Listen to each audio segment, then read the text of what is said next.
Hello friends, good morning to all of you. आज की date से हम ABM, BFM, ABFM, BRBL crash course को स्टार्ट करने वाले हैं। सो आप सभी कैंडिडेट्स जो भी यहाँ पर इस सेशन को यूट्यूब के थ्रू देख रहे हैं, kindly do enroll into the course over there. फटाफट से कोर्स में एनरोल कर लीजिए ताकि आप आगे आने वाले सभी सेशंस को गो थ्रू कर पाए। तो यहाँ पर 3 जून से लेकर के 9 जून तक हम एबीएम के सेशन एंड साथ के साथ 10 जून तक 3 से 10 जून तक हम बीएफएम के सेशंस भी कवर करेंगे एंड साथ के साथ 11th जून से लेकर के 17th जून तक एबीएफएम के sessions. Then further from 18th to 23rd of June we will be covering the BRBL sessions.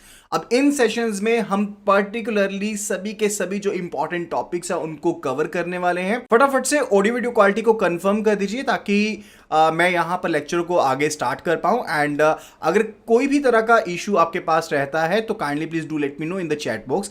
And इसी तरह से अगर आप यहां पर गो थ्रू कर रहे हैं सेशन को क्लास प्लस के थ्रू तो भी आप यहां पर फटाफट से अपने आप जो ऑडियो वीडियो क्वालिटी है उसको चैट बॉक्स में लिख करके कंफर्म कर दीजिए if the audio video quality is working fine. Kindly please confirm the same so that we can initiate the sessions over there. So audio video quality over here is working fine. So I want कि आप इस channel को फटाफट से subscribe कर लें YouTube के ऊपर। अगर आप इस वीडियो को गो थ्रू कर रहे हैं, वीडियो को फटाफट से लाइक कर दें एंड शेयर कर दें अपने फ्रेंड्स के साथ, कलीग्स के साथ, ताकि मैक्सिमम टू मैक्सिमम जो कैंडिडेट्स हैं वो इस लेक्चर को देख पाए एंड डेफिनेटली क्वालिटी को जज कर पाए। Okay, so let's start the session over here. तो इसके बेस पर एक बहुत ही अच्छा सा क्वेश्चन है, इसको यहां पर गो थ्रू कर लेते हैं and for that's quite important to go through over here.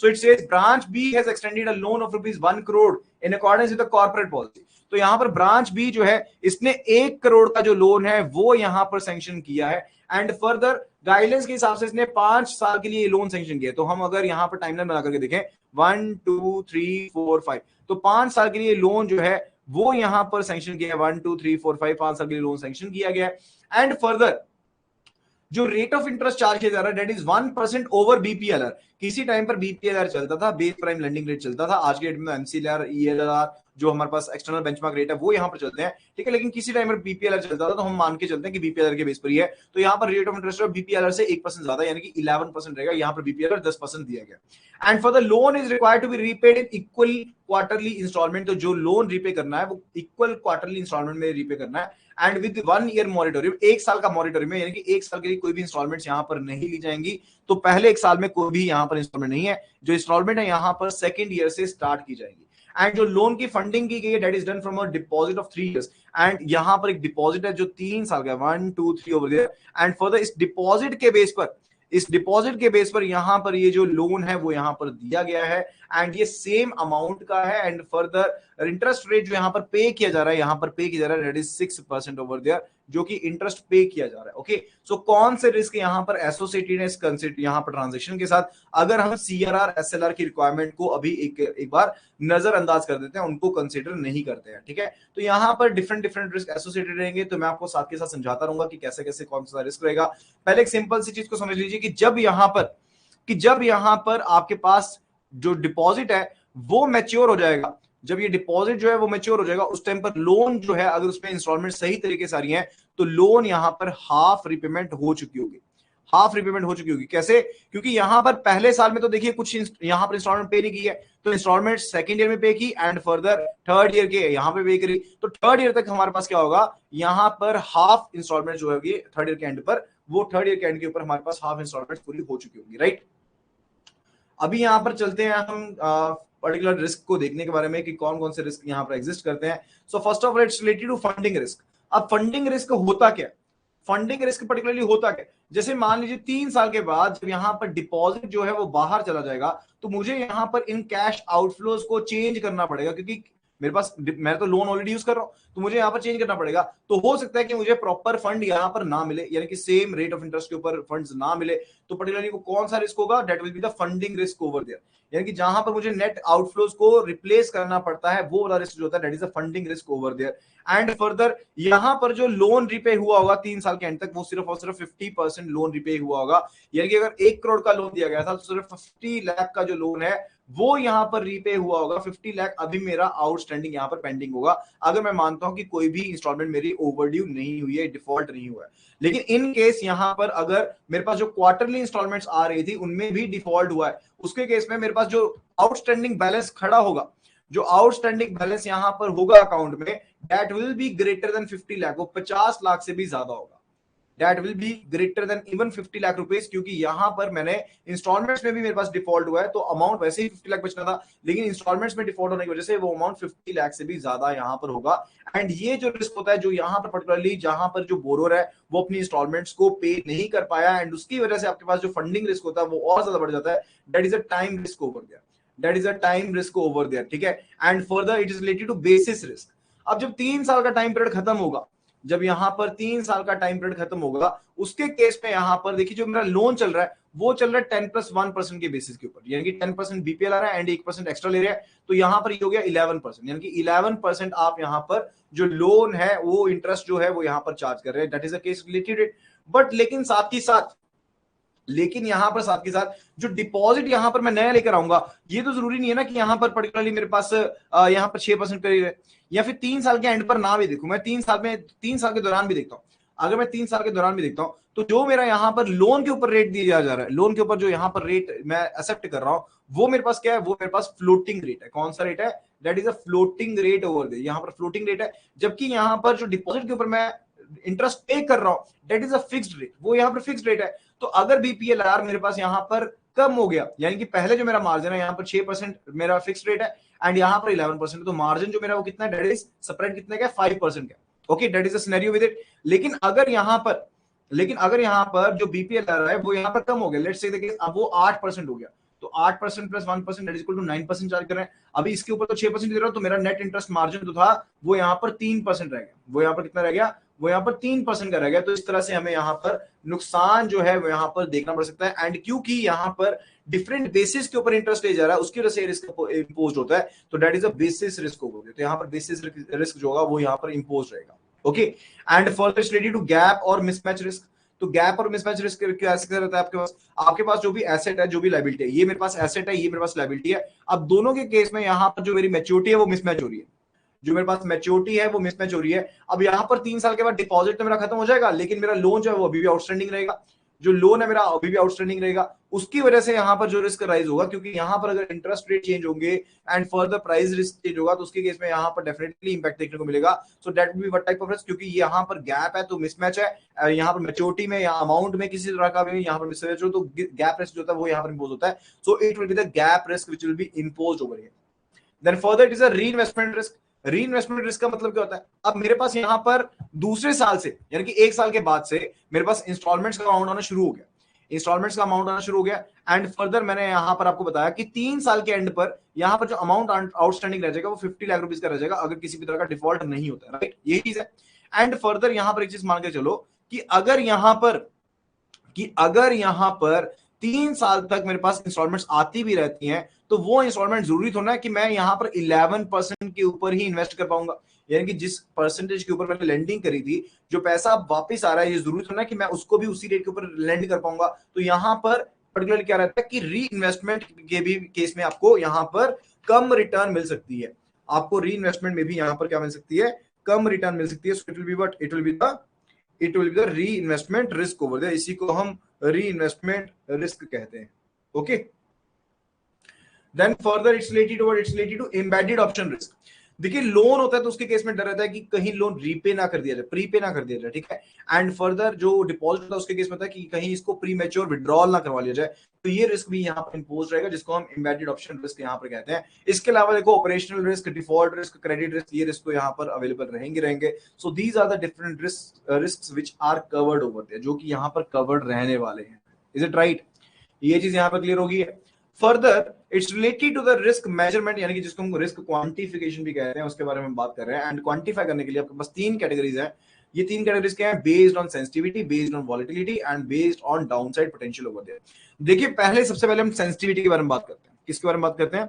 Sensitivity के बारे में हम यहाँ पर बात करते हैं। सेंसिटिविटी का मतलब क्या होता है कि किसी एक चीज पैरामीटर को हम चेंज करके देखते हैं। देखिए मेरे पास यहाँ पर डिफरेंट रिस्क ड्राइवर्स हैं, there are different risk parameters या different risk drivers over there, यानी कि अगर ये एलिमेंट्स चेंज होंगे तो डेफिनेटली रिस्क इंपोज होगा। ओके, तो हम क्या कहते हैं यहाँ पर सिर्फ एक रिस्क ड्राइवर को पिक करते हैं एंड बाकी सभी चीजों को क्या कर देते हैं? फिक्स्ड कर देते हैं। एक को हम पिक करते हैं, इसको पिक कर लेंगे एंड बाकी सभी क्या हो गए, फिक्स हो गए। एंड इसको अब हम ऑल्टर करके देखेंगे, चेंज करके देखेंगे बाय 1% या फिर by 1 point, basis point value के हिसाब से, हम बीपीपी वैल्यू के हिसाब से इसको चेंज करके देखेंगे। एंड फिर देखेंगे कि किस तरह से हमारे पास चेंज हो रहा है, that is the based on sensitivity, हम यहाँ पर रिस्क को मेजर कर सकते हैं। Okay, second one it is related to what, second one it's related to based on volatility. अब देखिए यहाँ पर सेंसिटिविटी का ड्रॉबैक क्या, सबसे बड़ा जो ड्रॉबैक है सेंसिटिविटी का, दैट्स रिलेटेड टू सिर्फ सिंगल पैरामीटर के ऊपर बेस्ड होता है। अगर मुझे मल्टीपल पैरामीटर्स को देख रहा हूं इंपैक्ट क्या पड़ रहा है, तो वो चीज यहाँ पर सेंसिटिविटी के केस में कवर नहीं होती। That is not covered in the case of the sensitivity over there, वो सेंसिटिविटी के केस में कवर यहाँ पर नहीं होती है, राइट। एंड फर्दर यहाँ पर जो सेकंड ड्रॉबैक है, दैट्स रिलेटेड टू सेंसिटिविटी, जो है वो प्रिवेलिंग कंडीशन के ऊपर मैटर करेगी, ठीक है। अब ऐसा तो नहीं है कि एक चीज यहाँ पर चेंज होगी, मल्टीपल चीजें भी चेंज हो सकती हैं, तो प्रिवेलिंग कंडीशन के ऊपर जो कंडीशन हम लेकर आएंगे सिर्फ उसी के ऊपर डिपेंडेंट हम यहाँ पर सोल्यूशन कर सकते हैं, और चीजों को नहीं देख सकते हैं। That is related to volatility. Volatility का मतलब होता है स्कैटर्डनेस, यानी कि इनस्टेबिलिटी। इंस्टेबिलिटी यहां पर मान लीजिए कि अगर मैं यहां पर आपको कहूं कि मेरे पास डिफरेंट यहां पर पैरामीटर्स हैं, एंड फर्दर मैं इन प्लॉट्स को, जो भी यहां पर डिफरेंट सिचुएशंस हैं उन पैरामीटर्स के अंदर, इन डिफरेंट रिस्क पैरामीटर्स की डिफरेंट सिचुएशंस के अंदर मैं वैल्यूज को प्लॉट करता हूं। लेट्स टेक द केस यहां पर डिफरेंट डिफरेंट वैल्यूज प्लॉट हो जाती है, ठीक है। एंड ये जो मीडियन वैल्यू देख रहे हैं ना, this is a mean value. ये कौन सी वैल्यू है, this is a mean value over there, यानी कि यहां पर ये एवरेज वैल्यू है, राइट। एंड फर्दर कुछ एक पॉइंट जो है एवरेज वैल्यू के राइट साइड पर है, कुछ एक पॉइंट जो है एवरेज साइड के लेफ्ट साइड के ऊपर है। अब यहां पर डेफिनेटली मेरे पास यहां पर जो ग्राफ बन रहा है कुछ इस तरह का बन रहा है। Let's just assume over there कि ये ग्राफ कुछ इस तरह का बन रहा है, ठीक है। एंड फर्दर ये मेरे पास मीन वैल्यू है। अब ये वाली वैल्यू जो है, देखिए इनका डिफरेंस है, इनका डिफरेंस है, कहीं पर डिफरेंस ज्यादा है, कहीं पर डिफरेंस कम है, तो ये यहां पर वेरिएशन है। यानी कि कई जगह पर जो आपके पास रिस्क होगा वो ज्यादा होगा, कई जगह पर जो रिस्क होगा वो यहां पर कम होगा। तो यहां पर ये पर्टिकुलर चीज पे वेरिएबिलिटी को ही क्या कहते हैं, वॉलेटिलिटी कहते हैं। एंड वॉलेटिलिटी को हम स्टैंडर्ड डिवीजन भी कहते हैं, वॉलेटिलिटी को हम स्टैंडर्ड डिवीजन भी कहते हैं। एंड स्टैंडर्ड डिवीजन का फॉर्मूला होता है under root of variance over here, under root of variance over here, that is a standard division over there. And further इसके फॉर्मूला की बात करें तो क्या रहेगा, it is particularly xi minus x bar and further summation of the same and square of the same and further divided by n over here under root। तो ये मेरे पास स्टैंडर्ड डिवीजन का फॉर्मूला है। एंड इनसाइड जो यहाँ पर formula without square root, that is the formula of the variance over there, वो वेरिएंस का फॉर्मूला हो गया, राइट। तो यहाँ पर जो xi है ये डिफरेंट प्लॉट्स हैं, x बार जो है वो मीन वैल्यू है, n जो है नंबर ऑफ यहाँ पर टर्म्स है, नंबर ऑफ टर्म्स है। Okay, so that is a scenario with it, that is a scenario with the standard division over there, जिसके थ्रू हम स्टैंडर्ड डिवीजन को कैलकुलेट कर सकते हैं। अब जितनी ज्यादा वॉलेटिलिटी होगी, जितनी ज्यादा वॉलेटिलिटी होगी उतना ज्यादा क्या होगा, वेरिएबिलिटी होगी, जितनी ज्यादा वेरिएबिलिटी होगी उतना ज्यादा रिस्क होगा। कहने का मतलब है जितना ज्यादा स्टैंडर्ड डिवीजन होगा उतना ज्यादा रिस्क एसोसिएटेड होगा। लेकिन सबसे बड़ा ड्रॉबैक जो यहाँ पर वॉलेटिलिटी का है, दैट इज रिलेटेड टू कि upside potential and downside potential दोनों के होते हैं। देखिए आपके पास लॉस कब होगा या रिस्क कब इंपोज होगा, जब मेरे पास यहाँ पर डाउन साइड पोटेंशियल होगा, तब उस पॉइंट के ऊपर मेरे पास जो रिस्क है वो यहाँ पर इंपोज होगा, राइट।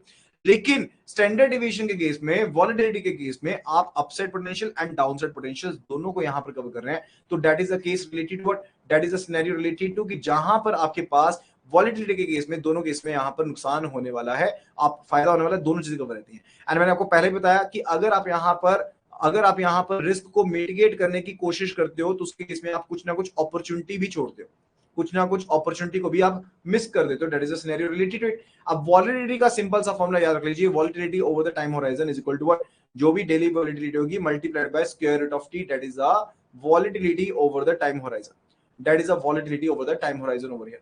अब यहां पर मुझे ऑपरेटिंग प्रॉफिट दिए गए हैं 5 डिफरेंट जोन्स के अंदर।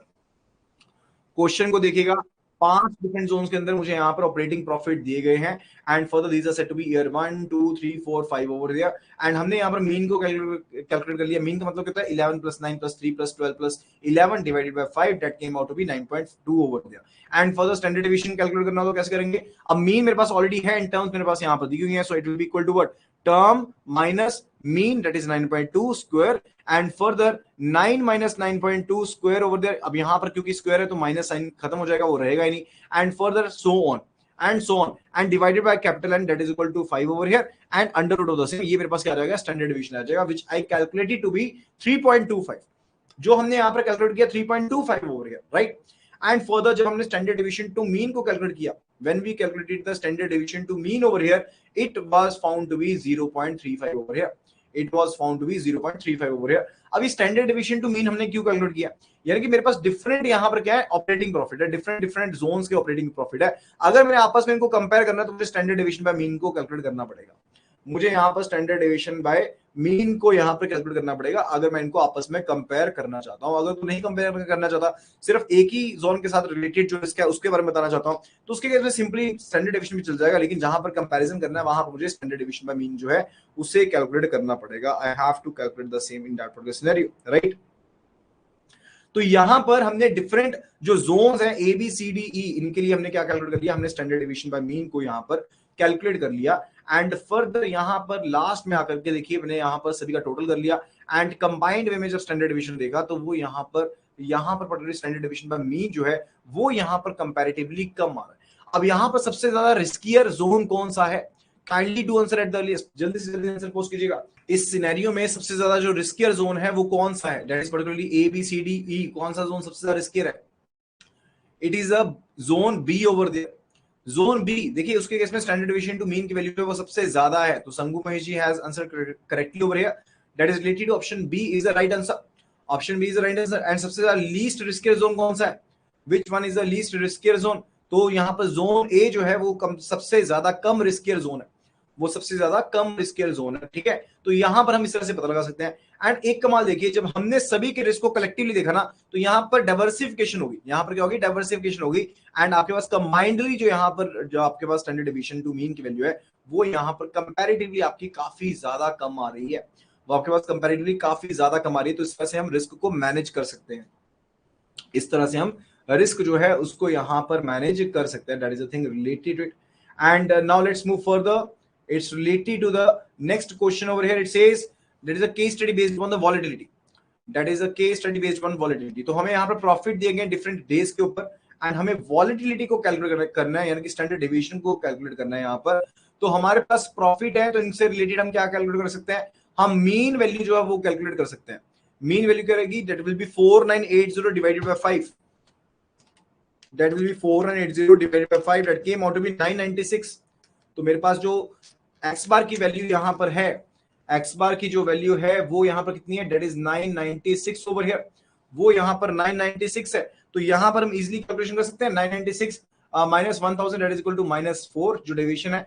And further in this case में -24 रहेगी and further -44 and further it is related to 16 over here and then it is related to what, it is related to 996 minus 940 that is equal to 56 over here and that would be it। okay, अब इनका square करना होता है, यही कर रहे थे ना पहले हम x माइनस एक्स बार कर रहे हैं, x माइनस एक्स बार किया, अब इसका स्क्वायर करना है तो इनका स्क्वायर कर देते हैं। 4 into 4 that will be equal to 16, that will be equal to 16 over here and 24 into 24 into 24 that is equal to 576। अब पॉजिटिव साइन आ जाएगा क्योंकि स्क्वायर कर रहे हैं।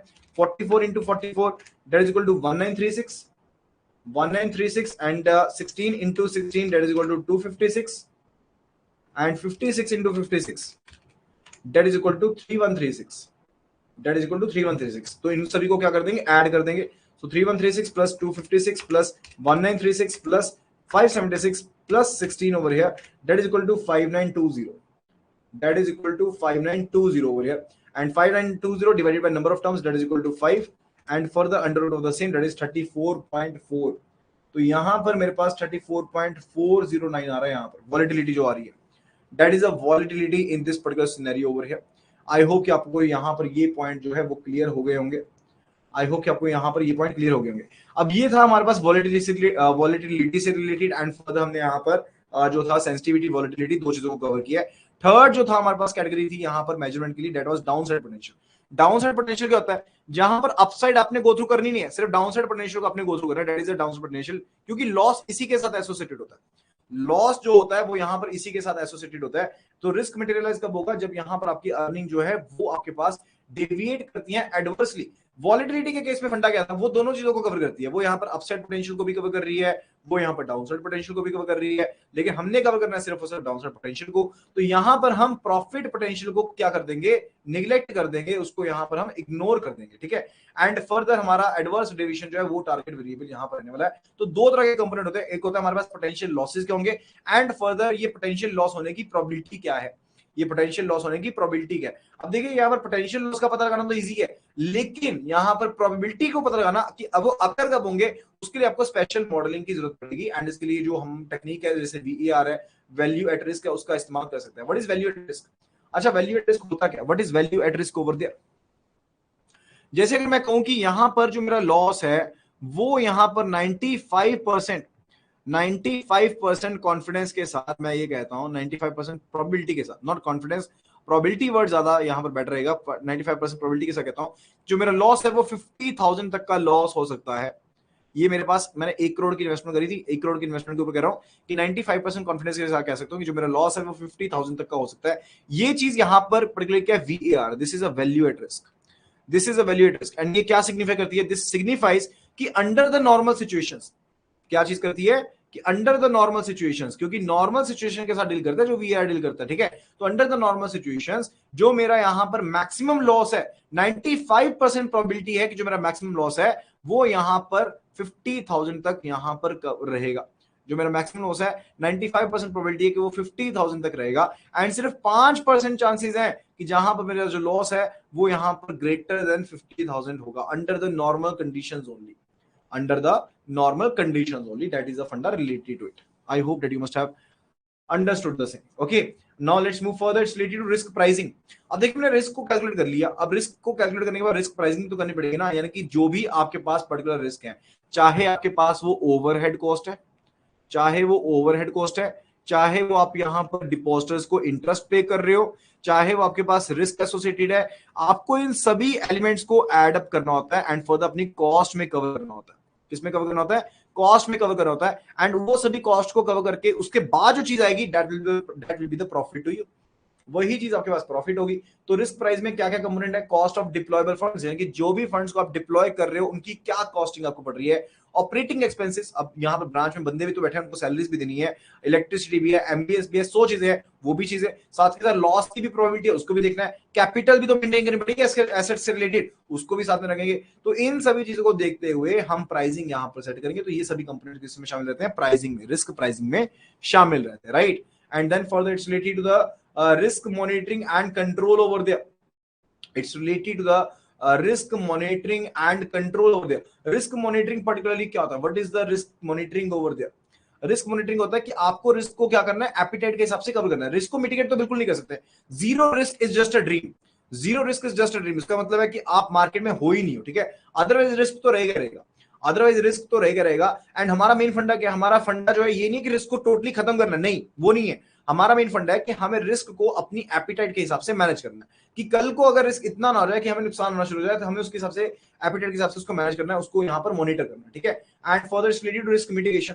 तो रिस्क मिटिगेशन जो है, रिस्क आपका होता है अनसर्टेनिटी की वजह से, कुछ एक अनसर्टेनिटीज को आप रिमूव कर सकते हो, यानी कि उनको हम कम कर सकते हैं, रिड्यूस कर सकते हैं। टोटल जीरो रिस्क हम यहाँ पर नहीं कर सकते हैं। एंड जो टेक्निक्स हम इस्तेमाल करते हैं मिटिगेट करने के लिए वो डिफरेंट होती है डिफरेंट तरह के रिस्क के लिए, यानी कि हम क्रेडिट डेरिवेटिव्स का भी इस्तेमाल कर सकते हैं। एंड फर्दर हम यहाँ पर अगर किसी से प्रोटेक्शन बाय कर लेते हैं उसका भी इस्तेमाल कर सकते हैं, इंश्योरेंस के थ्रू भी कर सकते हैं, या और भी चीजें अवेलेबल है जिनके थ्रू हम यहाँ पर रिस्क मिटिगेशन कर सकते हैं। And that will be all.